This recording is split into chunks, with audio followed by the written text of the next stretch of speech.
Aujourd'hui, nous allons répondre à une question d'un catéchumen. Quand il avait entendu le catéchiste dire que Jésus est crucifié et est mort sur la croix,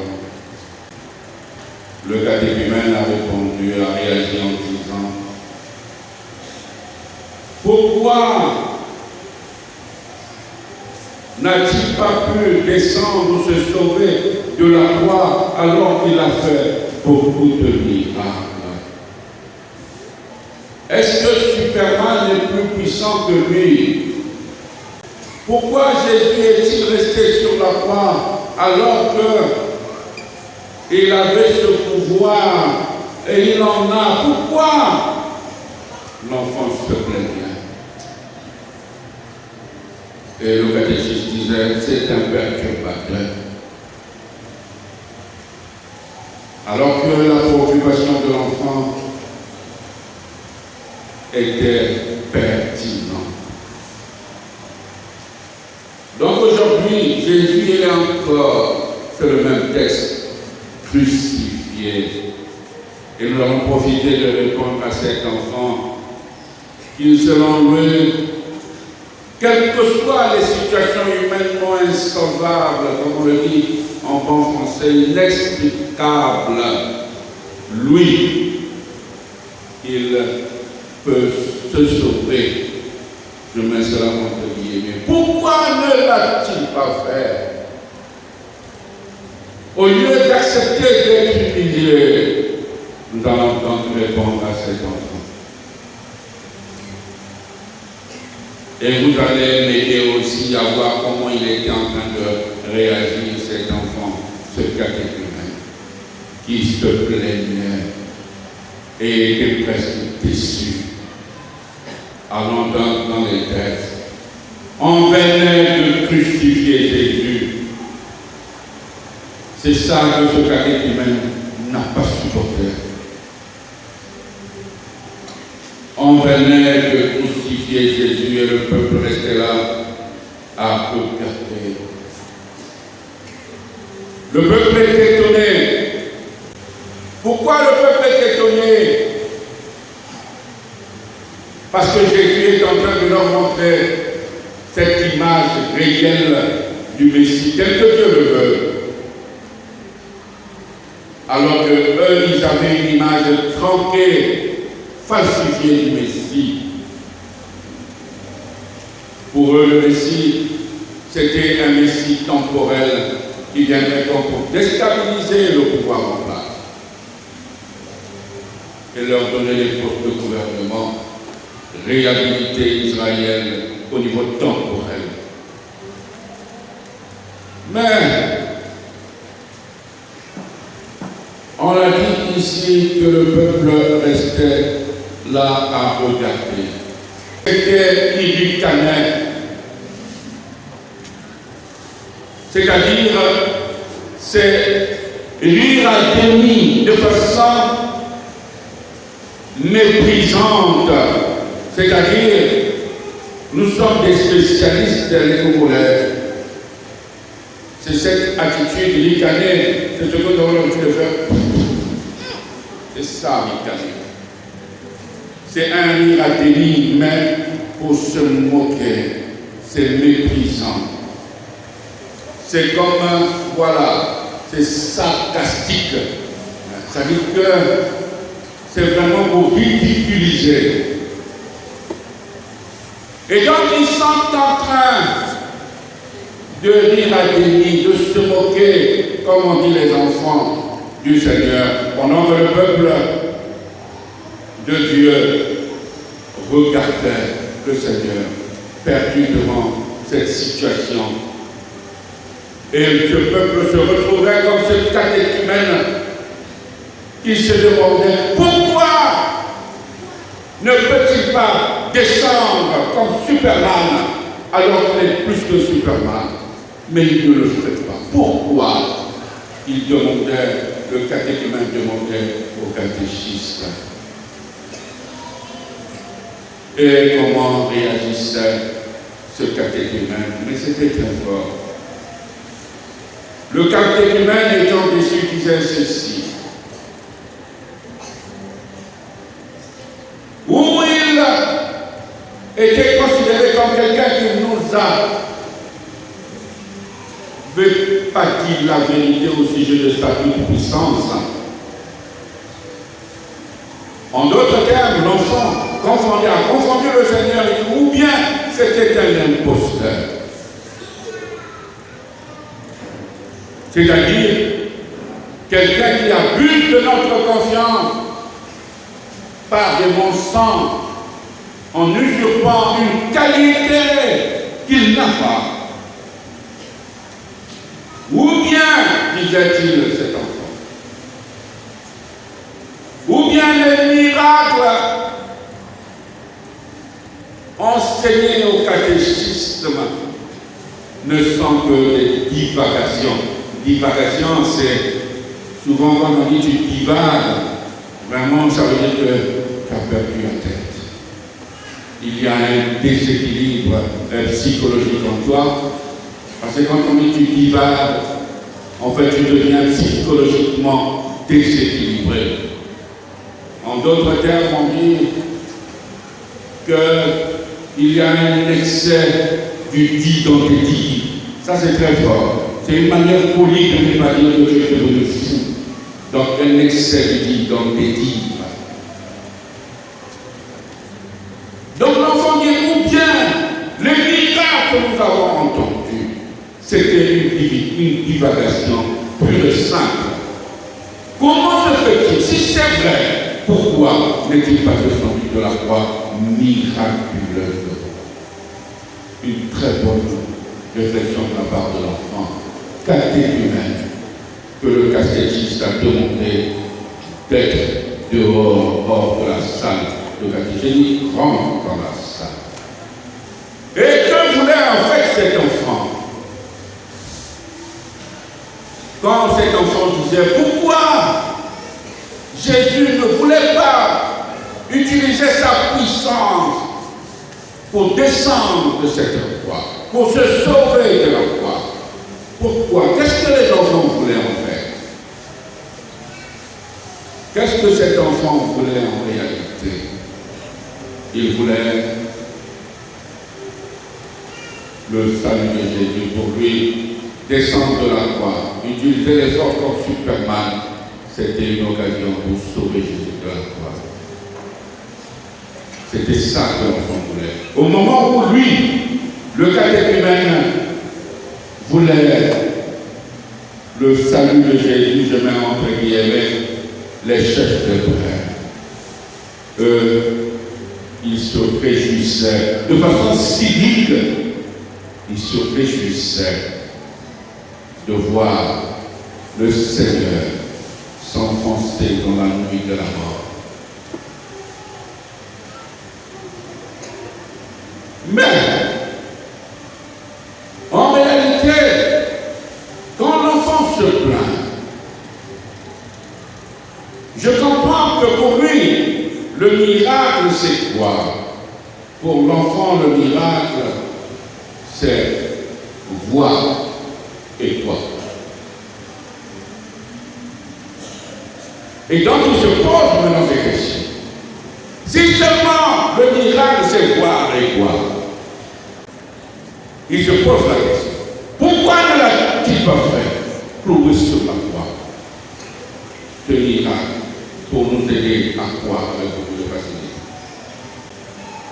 L'enfant a commencé à se plaindre.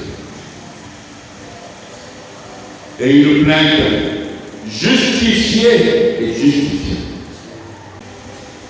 Mais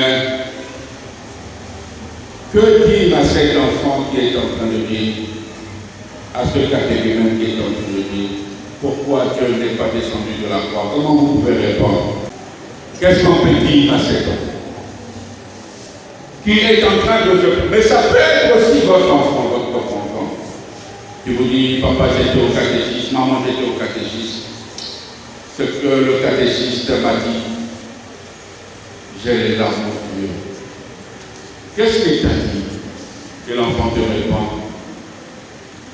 le catéchisme, il m'a dit que Jésus a été crucifié et il est mort. Pourquoi n'a-t-il pas pu descendre de la croix? En opérant un miracle. Ah maman, je suis déçu, je ne mange pas. Qu'est-ce que tu dis à l'enfant? Toi aussi, est-ce que tu vas répondre pour le catéchisme perturbateur ou bien tu vas tenter de répondre à l'enfant? Et qu'est-ce que tu vas dire à l'enfant? Vous qui êtes des beaux fouillards de la formation. Si l'on dit ici, dimanche prochain, après toutes les promesses, il y aura formation, c'est la Christian qui va parler, personne ne viendra. Non seulement vous n'allez pas venir, mais vous allez le critiquer dans tout le quartier. Vous qui êtes rebelles à la formation, qu'allez-vous dire à votre enfant? À cet enfant qui vient vous voir, votre propre enfant, il faut lui dire: le souci de Jésus, ce n'est pas de se sauver de la croix, mais c'est de sauver l'humanité. Première chose, je dis ça à l'enfant, que le souci de Jésus n'est pas de se sauver de la croix comme un Superman, mais son souci, c'est de sauver l'homme en restant sur cette croix. Pourquoi? Parce que souvenez-vous, nous sommes donc en Matthieu au chapitre 26, verset 53. C'est la séquence où Jésus était en train de faire des reproches à Pierre. Il a dit à Pierre de rengainer son épée, c'est-à-dire de remettre ça dans la guerre. C'est-à-dire de remettre ça dans son étui, on parle, laquelle c'est ça. De remettre ça dans son étui. Quelle épée? L'épée avec laquelle il avait tranché, coupé l'oreille du serviteur du grand-mère.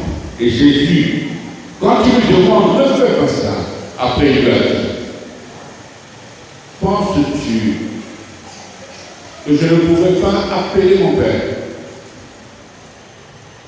Penses-tu, écoutez bien ça, penses-tu, c'est Jésus qui dit, quand tu dis rebelle, il dit, penses-tu, je ne pouvais pas appeler mon Père pour m'envoyer les anges? Et il le ferait sur le champ, aussitôt là. Qu'est-ce que ça veut dire? Ça veut dire qu'il avait la capacité, comme Superman, de partir de la croix. Et même comme lui-même le dit, d'appeler son Père pour lui dire de lui envoyer les anges. Mais il ne l'a pas fait. Pourquoi? C'est parce que c'est ce lieu-là qu'il avait choisi pour nous sauver. Imaginons la catastrophe si Jésus avait refusé. D'ailleurs, il le dit toujours le vendredi. Il appelle son Père. Et il a parlé en langue maternelle. Et mon Dieu, pourquoi m'as-tu abandonné? Il a appelé son Père. Et après, il dit, non pas ma volonté, que ta volonté se fasse. La volonté du Père, c'est qu'il accepte cette situation humiliante.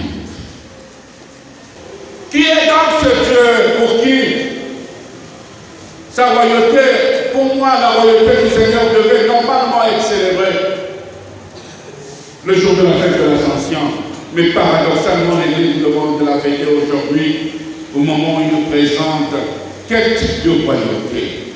Une royauté où la couronne, c'est un buisson d'épines qui ensanglantent la sainte face du Seigneur. Où l'investiture, c'est paradoxal. Ou l'investiture, c'est un titre de condamnation.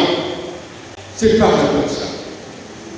Et d'après la loi juive, il fallait 2 témoins pour authentifier un acte juridique. Et pour lui, le pauvre Seigneur, ces 2 témoins, ces 2 pauvres, vulgaires, brigands. Quelle humiliation!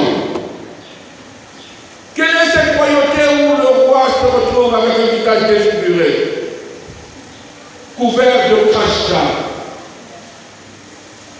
de plaies?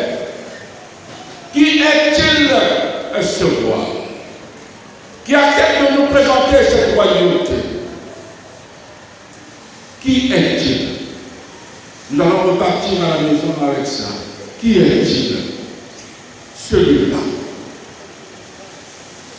Que nous venons ici, que l'Église nous demande d'honorer aujourd'hui en disant qu'il est la fête du roi de l'univers.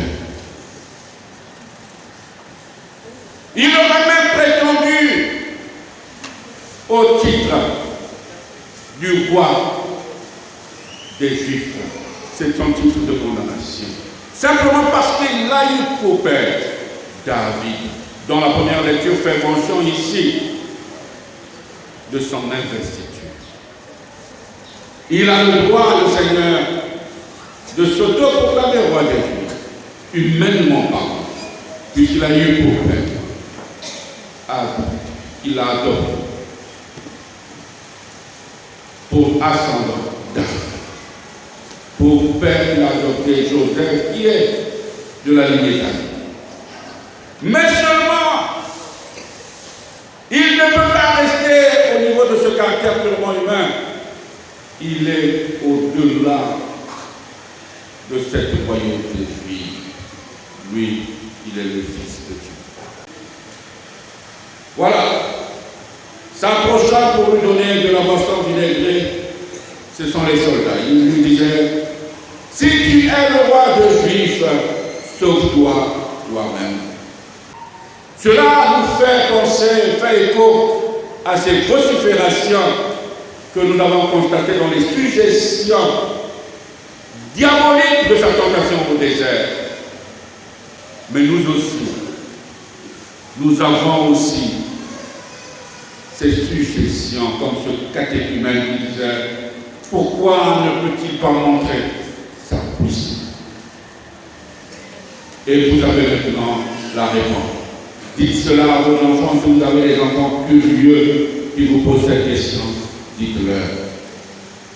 Il avait tous ses droits. Mais il ne pouvait pas le faire par amour pour nous.